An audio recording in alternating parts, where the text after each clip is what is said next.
السلام علیکم۔ امید ہے کہ آپ لوگ سب خیریت سے ہوں گے اور اپنے اپنے کاموں میں بھی مصروف ہوں گے۔ اور میں نے جب سے ویلاگ شروع کیے ہیں تو آہستہ آہستہ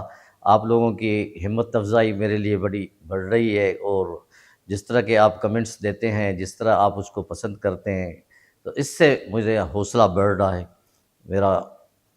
یہی کام ہے کہ میں آپ کو صحیح انفارمیشن پہنچاؤں، بے لاگ تجزیہ کروں، جو میں نے سیکھا ہے اس کو آپ تک پیش کروں۔ اور آج بھی میری آپ سے وہی ریکویسٹ ہے کہ میرے ایم ایف کو، میڈیا فوکس کو آپ سبسکرائب کریں، بیل آئیکن کو دبائیں اور لائک بھی کریں۔ اگر پروگرام اچھا لگے تو اس کو آپ شیئر کریں، اور یہی میری سب سے بڑی کامیابی ہے۔ ناظرین، جب سے امریکہ کا صدر ٹرمپ اقتدار میں آیا ہے دوسری دفعہ، تو اس نے بہت ہی ایک اہم قسم کے، بقول ان کے کہ میں نے انقلابی فیصلے کیے ہیں، لیکن اس سے ملک کی، اس کے اپنے ملک کے ساتھ ساتھ پورے دنیا کی اکنامی پہ بہت ہی منفی اثرات پڑنا شروع ہو گئے ہیں۔ انہوں نے ملکوں پہ جو ہے ٹیرف لگایا، کسی پہ 20%، کسی پہ 30%، کسی پہ اس سے بھی زیادہ، اور یہاں تک کہ چائنا پہ انہوں نے 104% تک کی ڈیوٹی عائد کی، پھر آخر میں انہوں نے 145% تک ڈیوٹی لگا دی۔ اور جب انٹرنیشنل مارکیٹ میں یہ بہت بڑا یہ تھرتھلا مچ گیا، لوگ پریشان ہو گئے، مارکیٹس جو کریش کرنے لگیں اور پوری دنیا کی اکنامی میں ایک بھونچال سا آ گیا، تو انہوں نے پھر یہ یو ٹرن لیا اور اعلان کیا کہ نہیں، ابھی 3 مہینے تک جو ہے میں ڈیوٹی نہیں لگاؤں گا، لیکن جو چائنا ہے اس پر برقرار رہے گی، وہ 145% رہے گی۔ امریکہ میں خود بڑا ایک لحاظ سے لوگ پریشان تھے، اسٹاک ایکسچینجز اپس ڈاؤنس ہو رہے تھے، جاپان میں، ہانگ کانگ میں، ہر علاقے میں، ایون پاکستان میں بہت بڑا ایک بھونچال تھا۔ اس یو ٹرن سے کم از کم تھوڑا سا انٹرنیشنلی ریلیف ملا ہے، جس میں جاپان ہے، یورپی یونین ہے، بنگلہ دیش ہے، انڈیا، پاکستان، سب لوگوں نے اس بات کو ویلکم کیا ہے کہ چلو 3 مہینے تک فی الحال، اور یورپی یونین نے بھی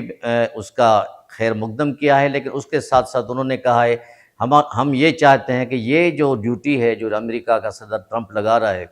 یہ بلا جواز ہے۔ اس سے جو ہے نہ صرف ان ملکوں کو نقصان ہوگا، بلکہ اس کے ساتھ ساتھ امریکہ کو بھی نقصان ہوگا، امریکہ کی پالیسی کو، معیشت کو، وہ بھی تباہ ہو جائے گی۔ اس کا جو وائس پریزیڈنٹ ہے امریکہ کا، اس نے جو لفظ لینگویج جو استعمال کر رہا ہے وہ سفارتی آداب کے بالکل خلاف ہے۔ انہوں نے چائنا کے لوگوں کو گوار کہہ دیا ہے، اور ایک قسم کا انٹرنیشنلی ایک بڑی سب کی ہے۔ چائنا نے اس کا بہت ہی بڑا برا مانا ہے اور ان کو جاہل کہہ دیا ہے۔ ناظرین، دیکھا جائے تو چائنا اب دنیا کا ایک بہت بڑا سپر پاور کے لگ بھگ بننے کی کوشش کر رہا ہے۔ ان کی ایکسپورٹس جو ہے بلینس میں ہے، اور کئی ملکوں میں، خصوصاً امریکہ میں بھی اس کی چیزیں جاتی ہیں، وہاں امریکہ بھی امپورٹ کرتا ہے، یہ کرتا ہے۔ اور جس طرح اگر یہ ڈیوٹی لگائے گا امریکہ چائنا پہ، ٹرمپ جو ہے اس پہ لگائے گا، تو چائنا والے بھی اس کو نہیں چھوڑیں گے، تو اس کے یہ کساد بازاری اور یہ جو معیشت کی جو یہ اپس ڈاؤن ہے نا، وہ امریکہ کے لیے بھی بڑا خراب ہوں گے۔ تو اس قسم کی جو یہ بے وقوفانہ کچھ انٹرنیشنل لیڈرز کے کہنے کے مطابق یہ جو بے وقوفانہ حرکتیں کر رہا ہے، اس سے ہو سکتا ہے کہ اس کا اپنا مفاد ہو، کیونکہ ان کا جو داماد ہے وہ ایک بڑے حد تک ایک بڑا، اس کو اس نے پروموٹ کیا ہے ٹرمپ صاحب نے، اور ڈیموکریٹک پارٹی کے کئی سینیٹرز نے تو یہاں تک کہہ دیا ہے کہ ہو سکتا ہے کہ ٹرمپ نے اسٹاک ایکسچینج سے، اس کو اپ ڈاؤن سے کوئی اپنا مالی فائدہ لیا ہو، اور کروڑوں بلکہ اربوں ڈالر کا انہوں نے فائدہ لیا ہو، کہ اس کی تحقیقات ہونی چاہیے۔ مطلب کہ اس کے اپنے ملک میں بھی اس کے خلاف بہت بڑے ایک جذبات پائے جاتے ہیں لوگوں کے، اپوننٹس کے، اور اس کے ساتھ ساتھ لوگ یہ سوچنے میں مجبور ہو گئے ہیں کہ اس کے آنے سے نہ صرف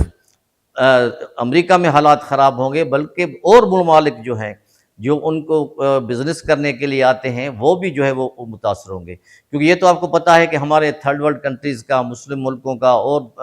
ممالک کا، یا جو بڑے بڑے بزنس مین ہیں، ان کا پیسہ امریکہ میں لگا ہوا ہے۔ اگر امریکہ میں بھی انسرٹنٹی ہوگی تو پھر امریکہ بھی محفوظ نہیں رہے گا اس غربت سے یا اس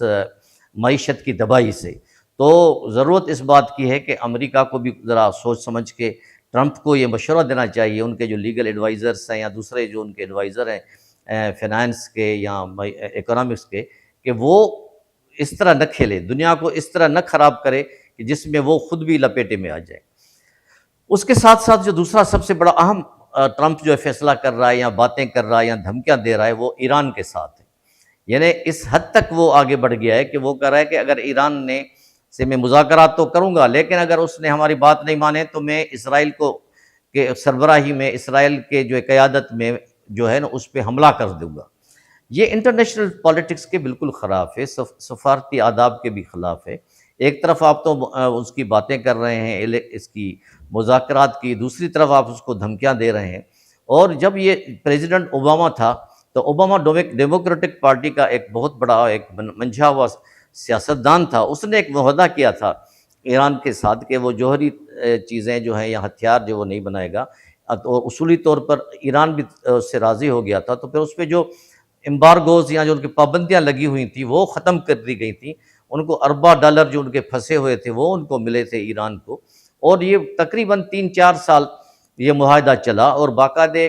خوش اسلوبی سے چلتا رہا۔ ایران بھی اپنے پاؤں پہ کھڑا ہوتا رہا، اور اس کے ساتھ ساتھ امریکہ بھی اپنی پالیسی میں تھوڑی بہت نرمی لایا تاکہ اس خطے میں بھی امن ہو۔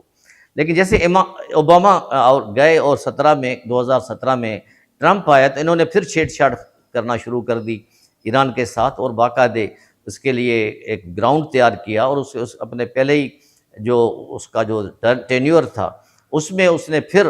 ایران پہ پابندیاں لگا دی، پھر وہ ٹریٹی جو تھا وہ ختم ہو گیا، اور ایران نے پھر اپنا کام تھوڑا بہت شروع کر دیا۔ لیکن اب جو انٹرنیشنل آبزرورس ہیں وہ کہتے ہیں کہ ایران کا جو جوہری پروگرام ہے وہ اتنا نیچے انہوں نے بنایا ہوا ہے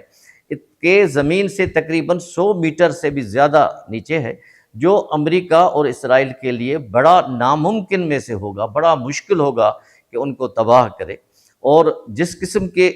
اسرائیل نے ایران کے لیے پرابلمز پیدا کیے ہیں، وہ شاید یہ چاہتے ہیں کہ یہ جیسے جنرل قذافی نے لیبیا کے صدر نے اپنا رول بیک کیا تھا، سارا اپنا جوہری پروگرام ایران ویسے کرے، لیکن ایران یہ نہیں کر سکتا۔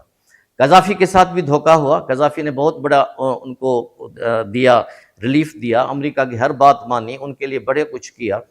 لیکن اسرائیل نے جس طرح حملہ کیے ہیں لبنان پہ، شام پہ اور فلسطین پہ، جو انہوں نے غاصبانہ اور بے رحمانہ جو قتل عام کیا ہے، تو تاریخ میں اور کوئی لوگ اس کو، مسلمان یا کوئی انسان جو صحیح سینس رکھتا ہے، اس کو معاف نہیں کر سکتا۔ تو اسرائیل بھی ابھی اس پوزیشن میں نہیں ہے کہ وہ ڈائریکٹ سنگل اس کو پہ حملہ کرے ایران پہ، جب تک کہ امریکہ اس کو سپورٹ نہیں کرتا۔ ابھی کچھ ہی دنوں میں ان کے مذاکرات بھی شروع ہو رہے ہیں ایران کے ساتھ امریکہ کے امان میں، لیکن اس قسم کی دھمکیاں دونوں طرف سے مل رہی ہیں۔ ایران بھی کہہ رہا ہے کہ اگر اس قسم کی بات ہم بھی امریکہ کے اینٹ سے اینٹ بجا سکتے ہیں، امریکہ بھی اپنے آپ کو پھر محفوظ نہ سمجھے۔ تو اس سے اس خطے کی جو صورتحال ہے اس پہ بھی بڑا اثر پڑے گا، لوگ بڑے پریشان ہوں گے۔ سب سے اہم بات یہ ہے کہ ٹرمپ کو کوئی ایسا گروپ، امریکن تھنک ٹینکرز اس کو سمجھائے کہ وہ آگ سے مت کھیلے۔ ایک طرف تو وہ معاشی طور پہ لوگوں سے لڑ رہا ہے، دوسری طرف جو مسلمانوں کے ساتھ جس طرح غزہ میں مسلمانوں کا قتل عام ہو رہا ہے، اس کو وہ کھلی طور پہ دہشت گردی کو وہ سپورٹ کر رہا ہے۔ یہاں پہ انٹرنیشنل ایجنسیز کہاں گئیں؟ UN کہاں ہے؟ WHO کہاں ہے؟ اور تنظیمیں کہاں ہیں جن کو اربوں ڈالر کے جو ہیں وہ